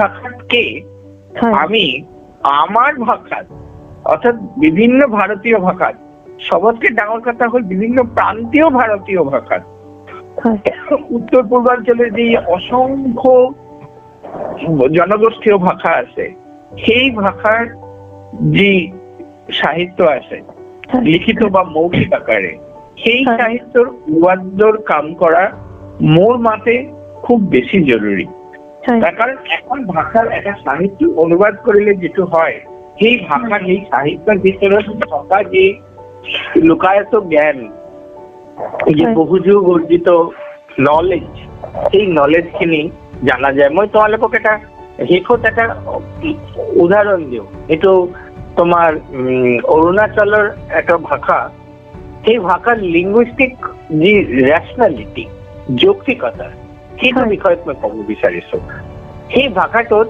যেনেকুৱা আমি ইংৰাজীত কি কওঁ the man lost the way Bangla অসমীয়াত ভাষাটো আমি এইটো কওঁ যে মানুষটা পথ হারিয়েছে মানুষটো পথ হেরাল আমি এইটো কওঁই খুব স্বাভাৱিকভাৱে সেই ভাষাত কোৱা হয় পথ হেৰাল কেনেকুৱা হ'ব পথটো আছেই মানুহজন বিচাৰিহে পোৱা নাই পথ কি চশমা না পথ কি বলে এটাকে তোমার মানে ওখানে তাতে তোমার উদাহরণ আছিল আর কি চশমা না কম তোমার কি কয় এইটো অসমীয়া ভাষাত পথ কি চশমা না ফণি যে হেৰাব পথটো পথৰ জেগাতেই আছে মই বিচাৰিহে পোৱা নাই এই যে লিঙ্গুইষ্টিক ৰেচনেলাইজেশন আমি যদি এই ভাষাটোৰ সাহিত্যৰ লগত জড়িত নহওঁ তেনেহলে এই লিঙ্গুইষ্টিক ৰেচনেলাইজেশন আমি জানিব নোৱাৰো তো পরিষ্কার বোঝা যায় যে ইয়ার ভাষার তার যে লিঙ্গুইস্ট তার যে রেশনালাইজেশন প্রসেস এটা আমাদের বহু উপরে বহু ভাল বহু লজিক্যাল কিন্তু অর্থাৎ সেই কারণে মই কৈছো যেটো সেইটো হল যে বিদেশী ভাষা বিদেশী সাহিত্য তার অনুবাদ যেমন জরুরি তার লগত অত্যন্ত জরুরি আমার ভারতীয় অসংখ্য ভারতীয় ভাষার যে আছে আমার প্রান্তীয় ভাষাবিলাক আছে সেই ভাষাবিলাকৰ সাহিত্যৰ লিখিত বা মৌখিক যিকোনো সাহিত্যৰ অনুবাদ সেইটো খুব জৰুৰি ইন্টাৰ ট্ৰান্সলেশন মানে এটা ভাষাৰ পৰা আন এটা ভাষাত লৈ যোৱা সেইটো খুব জৰুৰি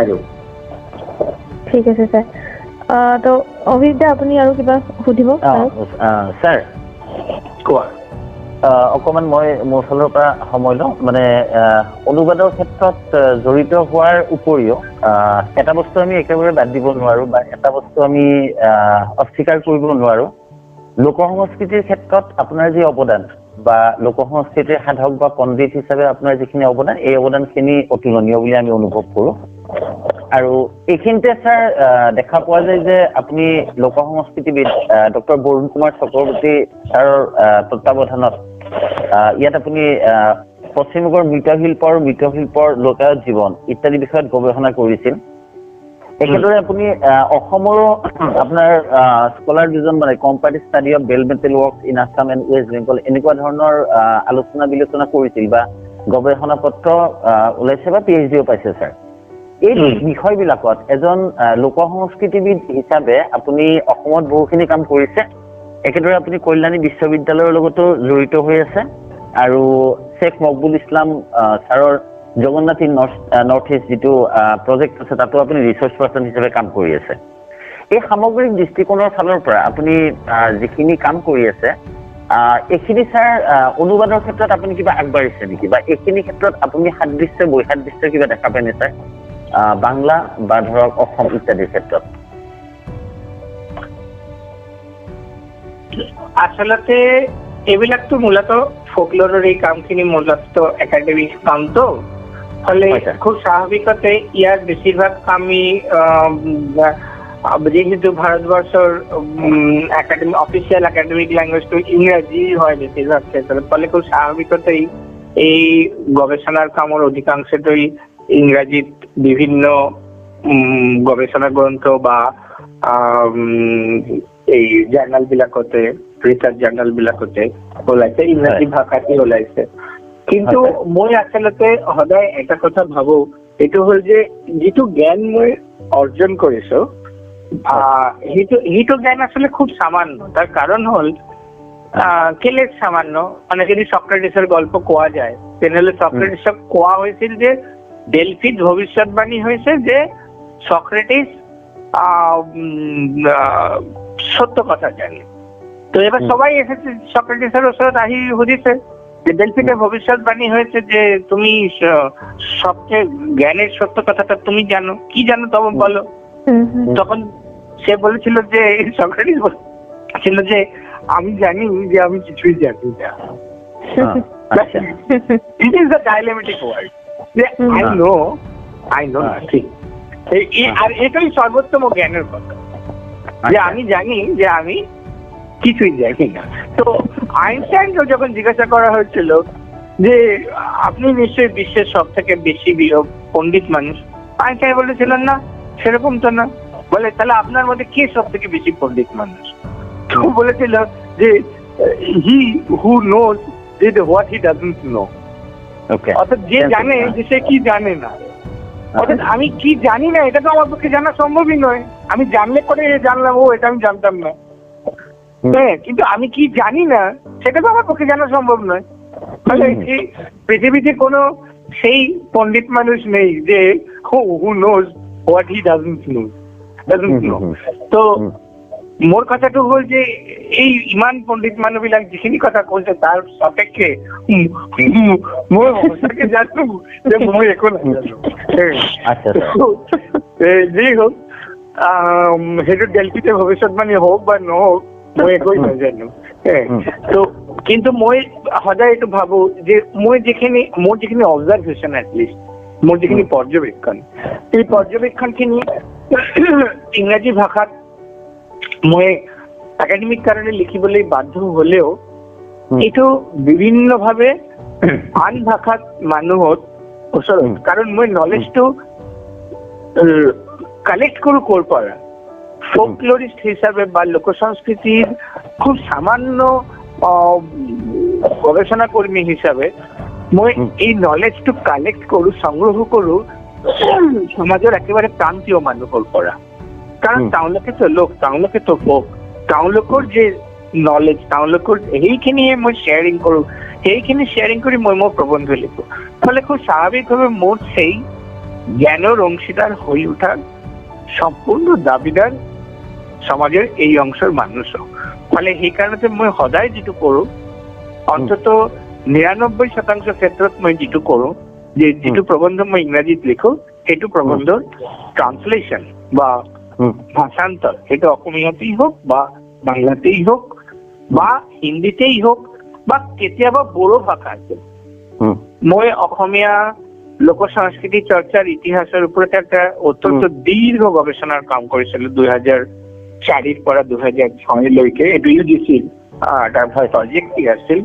তো এই যে লোক সংস্কৃতি চৰ্চাৰ ইতিহাস এইটো অবভিয়াসলি ইউজিসি প্ৰজেক্টৰ কাৰণে সেইটো প্ৰাইমাৰিলি ইংৰাজীত লিখা এবং তোমাৰ নোটেড জাৰ্নেলত এইটো ইংৰাজী ভাষাতেই প্ৰকাশিত হৈছে, কিন্তু এইটোৰ বাংলা ৰূপান্তৰ প্ৰকাশিত হৈছে, অসমীয়া ভাষান্তৰ প্ৰকাশিত হৈছে, এমনকি এইটোৰ বড়ো ভাষান্তৰো প্ৰকাশিত হৈছে। আশা কৰিব বিচাৰিছো বা জানিব বিচাৰিছো আপোনাৰ যিখিনি কাম হ'ল, এটা খুব ভাল লগা কাম আছিলে ৱেডিং Saga of Brahmaputra and Champawati myth and reality.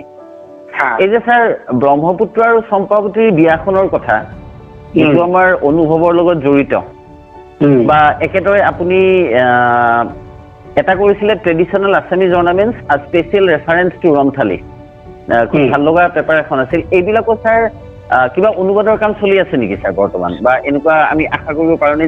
যিহেতু আপুনি ক'লে আমি নাই, তোমাৰ কথাটো ক'লে তুমি ধৰিব পাৰিবা। সেইটো হ'ল যে আচলতে এই দুটা গৱেষণাৰ কামি দুটা বেলেগ বেলেগ ইনষ্টিটিউটৰ মানে কি হয় প্ৰপ'জ ৰিচাৰ্চ ৱৰ্ক হয় আৰু কি, হা, মানে তেওঁলোকে এইটো কয় যে এইটো আপুনি এইটো কাম কৰক, ঠিক আছে, এবং বহু ক্ষেত্ৰতেই এইটোৰ লগত ফিনান্স জড়িত হৈ যায়, কাৰণ ৰিচাৰ্চটো আৰু এতিয়া তেনেধৰণৰ নহয় নে বাবা, নো প্ৰব্লেম, এইটোতো হ'বই পাৰে যান্ত্ৰিক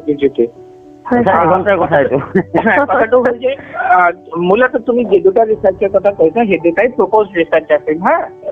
তো আৰু এতিয়াতো মানে প্ৰপ'জ ৰিচাৰ্চৰ লগত খুব স্বাভাৱিকভাৱে ফিনান্স জড়িত হৈ থাকে, বুজি পোৱাই, কাৰণ এতিয়াতো ৰিচাৰ্চৰ লগত বহুখিনি অৰ্থ খৰচো জড়িত হৈ থাকে, ফিল্ড ৱাৰ্ক, ইনফৰমেণ্ট এক্সপেণ্ডিচাৰ, সেইখিনি। এই দুটাই প্ৰপ'জ ৰিচাৰ্চ আছিল, এটা ৰাজীৱ গান্ধী ইউনিভাৰ্চিটিৰ আছিল, এটা আমাৰ গুৱাহাটী ইউনিভাৰ্চিটিৰ আছিল। তো এই প্ৰপ'জ ৰিচাৰ্চৰ ক্ষেত্ৰত যেটো হয়, সেই পেপাৰখিনি যেতিয়ালৈকে সেই ৰিচাৰ্চৰ মানে যিজন প্ৰপ'জ কৰিছে তাৰ তাতে পিছ হৈ নাযায়, তেতিয়ালৈকে সেইটো ট্ৰান্সলেট কৰাটো অকণমান অসুবিধাজনক হৈ যায়, ফাৰ্ষ্ট পাব্লিকেশ্যনৰ এইটো ৰৈ যায় আৰু কি। তো দুৰ্ভাগ্যজনকভাৱে এই দুটা পাব্লিকেশ্যনেই, মই ভুল কৈছো, এই ৱেডিং সাগাটো এইটো আছিল তোমাৰ, ইনফেক্ট তুমি এইটো মোৰ লগত আছিলা, এইটো আছিল আছাম ইউনিভাৰ্চিটিৰ চেমিনাৰ, সিহঁতৰ প্ৰপ'জ ৰিচাৰ্চ আছিল। তো এই দুটা ৰিচাৰ্চ পেপাৰেই সিহঁতৰ ফাৰ্ষ্ট পাব্লিকেশ্যনৰ কথা আছিল আৰু কি, হা। কিন্তু এটা দিন হ'ল, বহুত দিন হ'ল, আল্টিমেটলি বোধ কৰোঁ সিহঁতে পাব্লিছ নকৰিলে বা নকৰিব আৰু। তো ফলে কিন্তু মোৰ তথাপি আচলতে এইটো মোৰ নিজৰ আলোচনাৰ কাৰণে হোৱা নাই, সেইটো আচলতে এনেকুৱা কৰিব লাগে, মানে সেইটো চেমিনাৰৰ যি আছিল ৰমাকান্ত আছিল, সেই আছাম ইউনিভাৰ্চিটিৰ চেমিনাৰ, আৰু এইটো আছিল ৰাজীৱ গান্ধী ইউনিভাৰ্চিটিৰ শৰীফ চৌধুৰী ছাৰ। তো এই দুজনৰ ওচৰতে আচলতে মোৰ উচিত হ'ল যে চিঠি এটা দি লিখাই আনা যে এই প্ৰপ'জ ৰিচাৰ্চটো মই নিজে পাব্লিছ কৰিব পাৰোঁ, কাৰণ এতিয়া 5 বছৰ হৈ গ'লে সেইটো নিজে পাব্লিছ কৰা যায়, হা। তো কিন্তু ঘটনা হ'ল কি যে দুটা ৰিচাৰ্চ পেপাৰেই কিন্তু মই ইংৰাজীতো ক'তো পাব্লিছ কৰা নাই, কাৰণ যেহেতু সিহঁতে পাব্লিছ কৰিব বুলি সিহঁতৰ কিতাপত, তো কিন্তু সিহঁতেও পাব্লিছ কৰা নাই।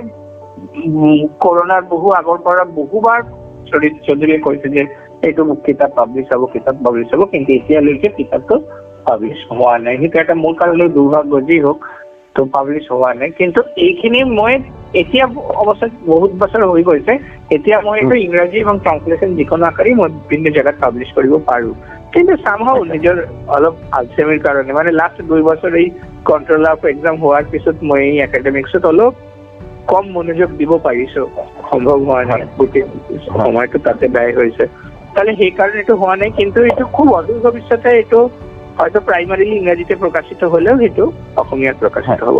তুমি নিজেই জানা সৌমেন সেন ছাৰ খুব উচ্ছ্বসিত প্ৰশংসা কৰিছে এই ৱেডিং সাগাৰ পেপাৰখনতে, কাৰণ তুমি মোৰ লগত আছিলা, আমি একেলগে প্ৰশংসা কৰিছিল, একেলগে আছিলো ছাৰ। ছাৰ কথা এটা সুধিছে, এই যে আপুনি মানে এটা ছাৰ অনুভৱ বা আৱেগ বা এটা আৱেগ মানে নিজৰ ভাষাটোৰ প্ৰতি, এতিয়া ছাৰ আপোনাৰ এইটো হয় নেকি, আপুনি 1965 চনত জন্মগ্ৰহণ কৰিছে, আপোনাৰ মামাৰ ঘৰৰ পৰা আপুনি হেৰি কৰি কাথিড্ৰেল মিছনাৰী কলেজৰ পৰা পাছ কৰিছে। এতিয়া কিছুমান ছাৰ এনেকুৱা আছে, আপোনাৰ বৈদিক ফায়াৰ কাল বুলিও এটা গৱেষণাৰ এটা কাম এটা আছে ছাৰ, আপুনি যেতিয়া অনুবাদ কৰে আপুনি নিজৰ ভাষাৰ প্ৰতি অধিক আৱেগ অনুভৱ কৰে বা এগৰাকী অনুবাদকে নিজৰ ভাষাৰ প্ৰতি অধিক আৱেগ অনুভৱ কৰাৰ ফলত কিবা সুবিধা বা অসুবিধা হ'ব পাৰে নেকি ছাৰ? মই ঠিক প্ৰশ্নটো ভালকে বুজাব পৰা নাই চাগে ছাৰ, ধৰিব পাৰিছেনে ছাৰ? নাই বুজিছো, কথাটো বুজিছো। সেইটো এটা মানে সেন্টিমেন্টাল, কাৰণ মানুহতো আৰু ৰোবট নহয় ৰে বাবা, মানুহতো লৌহ কেৱল মাত্ৰ লোহাৰ যন্ত্ৰ নহয়, মানুহ ৰক্ত মাংস মিলি থকা চেতনা থকা এটা অস্তিত্ব। হ্যাঁ, খুব স্বাভাবিকভাবেই তার মানে বিভিন্ন প্রবৃত্তির ধরনে তার বিভিন্ন ধরনের অনুভূতিও থাকিব। হ্যাঁ, ফলে রাগ কিংবা দুঃখ কিংবা আবেগ এই প্রতিটা অনুভূতি লইহে মানুষ, ফলে খুব স্বাভাবিকভাবেই যদি আন ভাষার মানুষ মোর ভাষার আবেগ লৈ গালি দিয়ে দুখ লাগিবই, সেইটো বেলেগ কথা। এখন এই দুখটুক মই কি ধৰণে প্ৰকাশ কৰিম বা এই দুখটুক মোৰ প্ৰতিক্ৰিয়া কি হ'ব, সেইখিনি মানুহ অনুযায়ী বেলেগ হ'ব। কোনোবা কাটিবলৈ যাব, কোনোবা দুখত কবিতা লিখিব, সেইটো বেলেগ হ'ব, প্ৰতিক্ৰিয়াটো বেলেগ। কিন্তু আবেগ আহত হওয়ার বিষয়টো থাকেই।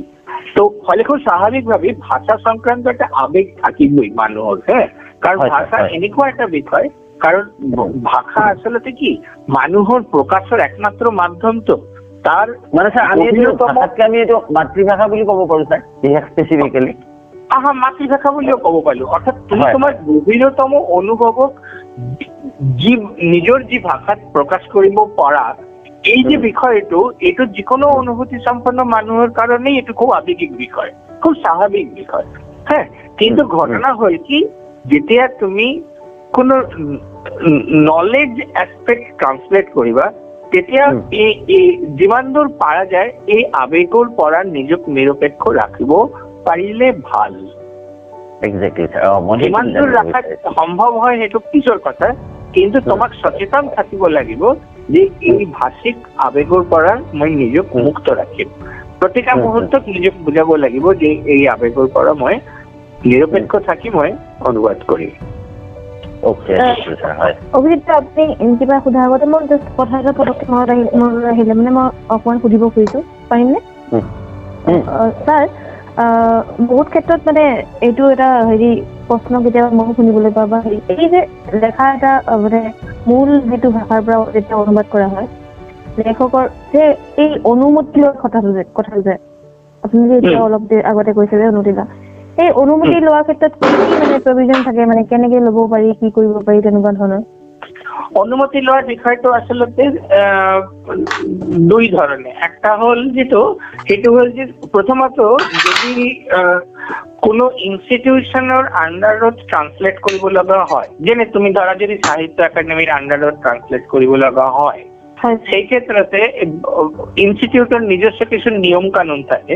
যেনে সাহিত্য একাডেমিৰ নিয়মটো হল যে সাহিত্য একাডেমিৰ পৰা যিখিনি গ্ৰন্থ পুৰস্কাৰ পায়, অৰ্থাৎ সাহিত্য একাডেমি এৱাৰ্ড পায়, এই যে অসমীয়া সাহিত্য একাডেমি এৱাৰ্ড পালে আৰ কি, যে অপূৰ্ব শইকীয়া পালে, যোৱা বছৰ যে চাণক্য পালে, এই যে সাহিত্য একাডেমি এৱাৰ্ড পায়, এৱাৰ্ড পাওয়াৰ লগে লগে এই কিতাপটোৰ ৰাইটিং যে কপিৰাইট, অৰ্থাৎ ট্ৰান্সলেশন কপিৰাইট, অনুবাদ সত্ত্ব বুলি যেটো কোৱা হয়, এই অনুবাদ সত্ত্ব কিন্তু আৰু লেখকৰ হাতত নাথাকে।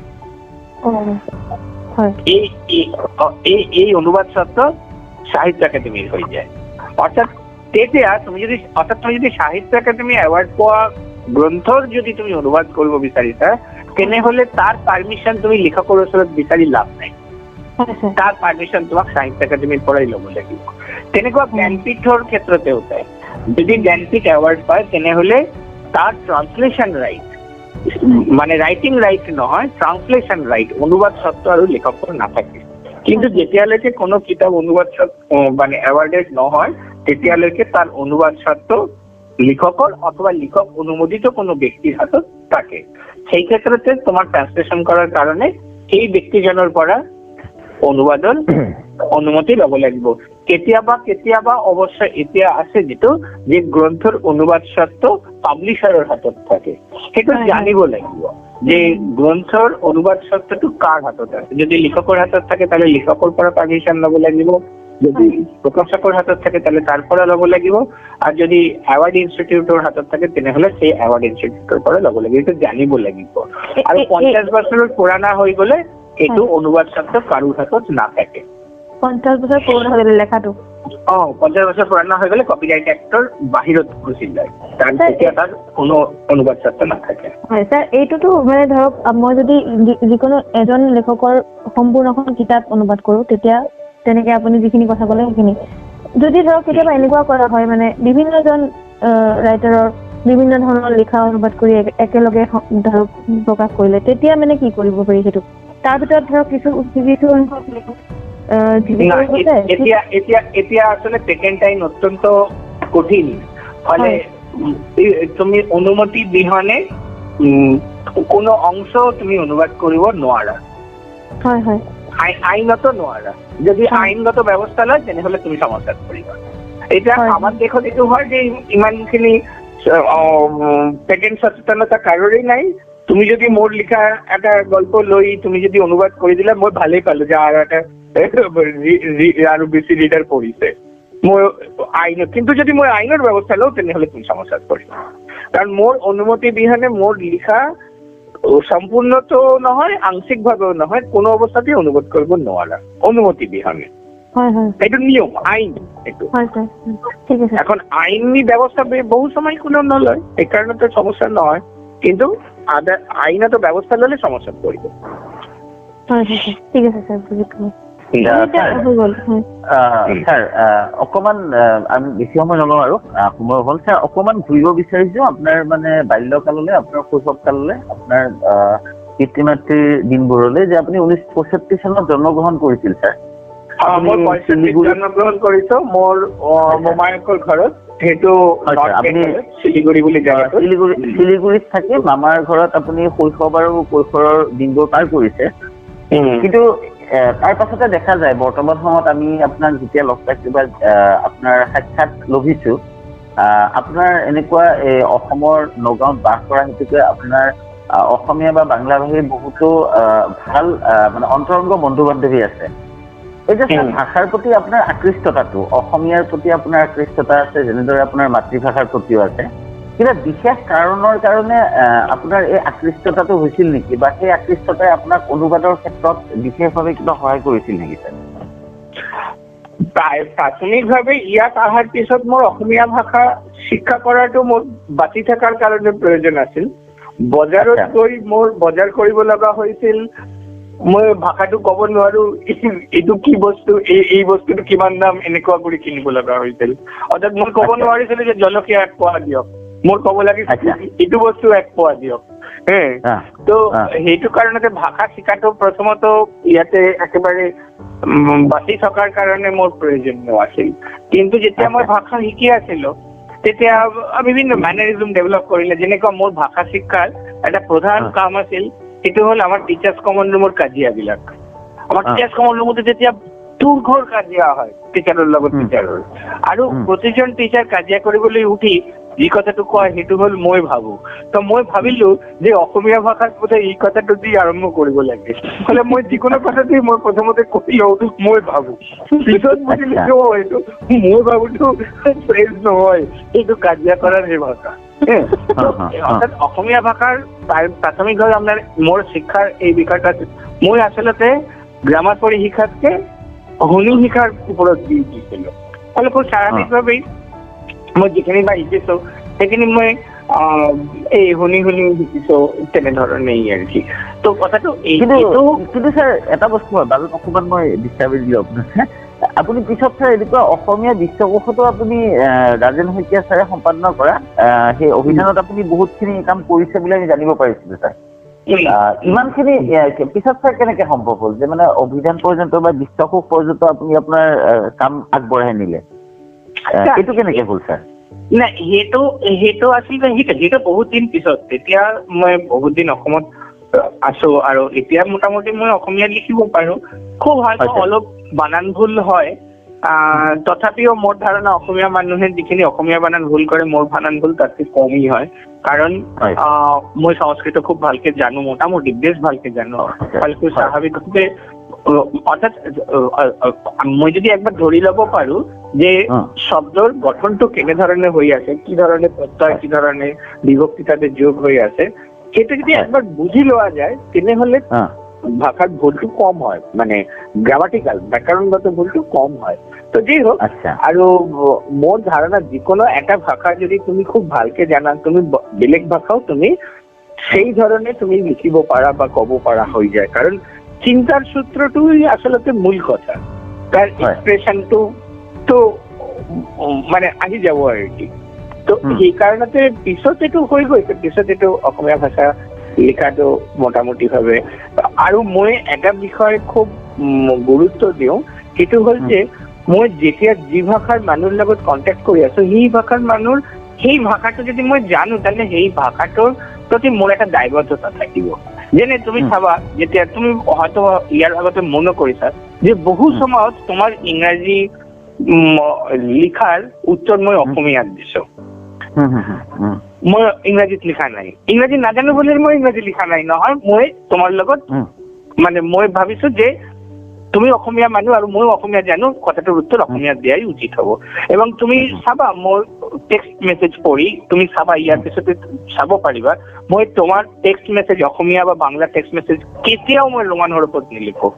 মই সদায় মোৰ মোবাইলত সেইকাৰণতে মই 2টা 3টা 4টা ভাষাৰ ল্যাঙ্গুৱেজৰ মানে কিপ্যাড মোৰ ইনষ্টল কৰা আছে, কাৰণ এইটো মোৰ মানে লাইবিলিটি, এইটো মই দায়বদ্ধতা বুলি ভাবো যে ৰৰ এই টকাটো মই বাংলাত লিখিলেও হয়, কিন্তু মই নিলিখো, মই ট্ৰান্সলেটেড ৰোমান হৰফতে নিলিখো, মই অসমীয়াত লিখো। তুমি চাবা তোমাৰ বহুত উত্তৰ দিয়া আছে সেইটো, বা তুমি নিশ্চয় ইয়াৰ ভিতৰতে গম পাইছা যে মই অধিকাংশ ক্ষেত্ৰতে মই অসমীয়াত উত্তৰ দিওঁ, আৰু মই সেইটো এতে লিখো, কিবা লেটাকে অসমীয়া ভাষাতে লিখো, অসমীয়া শব্দ ব্যৱহাৰ কৰি। তো সেইকাৰণে মানে মোৰ কামৰ ভাষা হলেও পিছত যেটো হৈছে আচলতে মাতৃভাষাৰী দুটা ভ্ৰান্ত ভাই, বহুদিনলৈকে দ্বাদশ শতকলৈকে হয়তো একেটা ভাষাই আছিল, তাৰপিছত বেলেগ বেলেগ জনগোষ্ঠীয় ৰাজনৈতিক আৰ্থ-ৰাজনৈতিক কাৰণে বেলেগ বেলেগ জনগোষ্ঠীয় ভাষা হৈছে। ফলে মই সদায় নিজে এটা গৌৰৱ বোধ কৰো যে মই 2টা মাতৃভাষা জানো। এটা ঘটনাৰ কথা কওঁ, মোৰ নিজৰ ভাষাৰ প্ৰতি যেনেকুৱা দায়বদ্ধতা বা যেনেকুৱা এটা আবেগ আছে, কিন্তু সেই ধৰণেই মোৰ কামৰ ভাষাৰ প্ৰতিও মোৰ সেই ধৰণৰ এটা আবেগ, সেই ধৰণৰ এটা দায়বদ্ধতা আছেই আৰু। তো এই কথাখিনি এনে ধৰণৰ আৰু কি। হয় ছাৰ, মানে বহু কথা জানিব পাৰিলো। এতিয়া ছাৰ একেবাৰে মোৰ ফালৰ পৰা বা আমাৰ ফালৰ পৰা শেষৰ প্ৰশ্নটো, অনাগত দিনত ছাৰ অনুবাদৰ কিবা কাম আপোনাৰ হাততো আছে নেকি, বা কিবা পৰিকল্পনা প্ৰকল্প কিবা তেনেকুৱা আছে নেকি ছাৰ অনুবাদ? মোৰ লগত আছে। আচলতে যিটো হ'ল যে মই আচলতে